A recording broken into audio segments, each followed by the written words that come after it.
Muslims are not allowed to create mischief on the land, and breach the peace of the society, or force Islam on anyone. But if there is a threat of life, or Muslims are prevented from practicing and propagating the way of life from the God, it is not only allowed but mandatory for the Muslims to defend and fight for their liberty. And if necessary and in power, invasion is also allowed to avoid attacks, and to defeat the hate-mongers and the evils of the society, and establish peace. Invasion is also allowed when peace treaties are broken, and all the attempts for pacification have failed. According to the Quran, Muslims are ordained to fight those who want to fight with the Muslims, but forbidden to transgress the limits.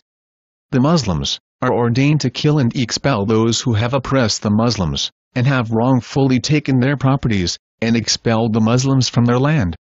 Fight is allowed until there is no more fitna, trial, tumult, tribulation, etc.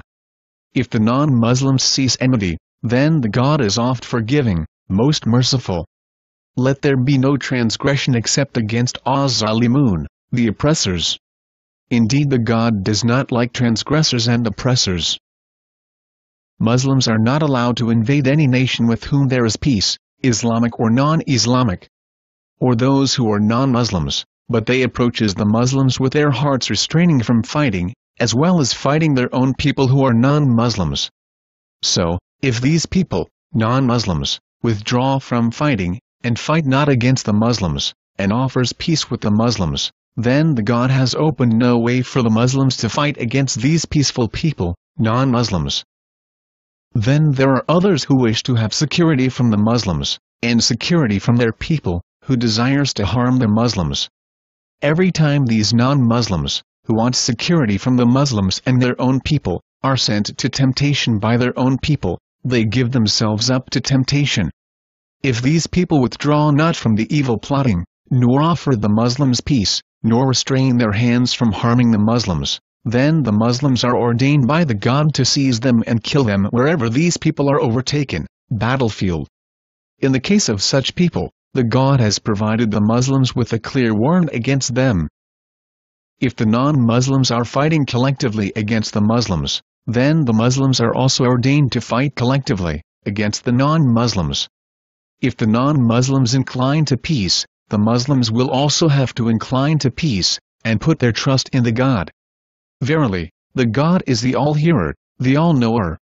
The God commanded and informed the Muslims that, perhaps the God will make friendship between the Muslims, and those whom Muslims hold as enemies. And the God has power over all things, and the God is oft forgiving, most merciful.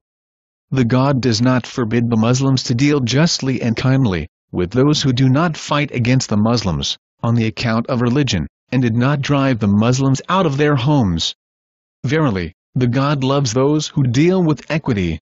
The God only forbids the Muslims to befriend those who fight against the Muslims on the account of religion, and have driven and helped others to drive out the Muslims. These are the people whom the God forbids the Muslims to befriend them. And whosoever will befriend them, then such are the zalimun, oppressors. When Muslims invade any nation, they follow a strict code of conduct, as ordained in the Quran and the Hadith. Even when all the doors of peace are closed, Muslims do not invade without warning. Before any invasion, the Muslims offer 3 options to the inhabitants, to avoid the invasion. They are invited to peace treaties, afford the Muslims, and invited in Islam. If they agree, then there will be peace. And those who accepted Islam, are invited to migrate in Medina, to live a life in sanctuary, and have the privileges from the Muslims' hospitalities, but if the new converts choose to remain in their native land, they are allowed to live there, if there are no threat of life from the non-Muslims. They are invited to live under the Islamic government as non-Muslims. The Islamic government will ensure their safety, protection, shelter, etc., in return for tax. If they accept any of the above option, then there will be peace, but if they refuse to accept any of the options above, the Muslims would fight them. If the non-Muslims desires peace with Muslims, those non-Muslims has to be scooted to safety by the Muslims. The Muslims are not allowed to force anyone to leave their religion and accept Islam.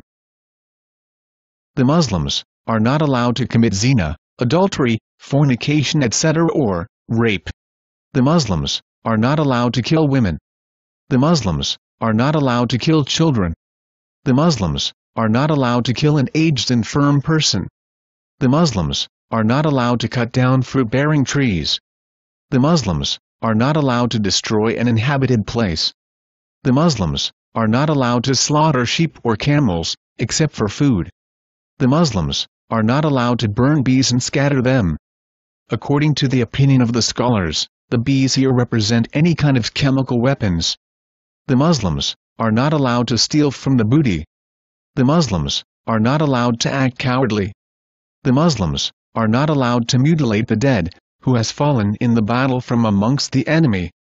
The Muslims are not allowed to participate in any invasion below the age of 15, but, if the Muslims are attacked on their land, then there is no age restriction for defending their lives and properties.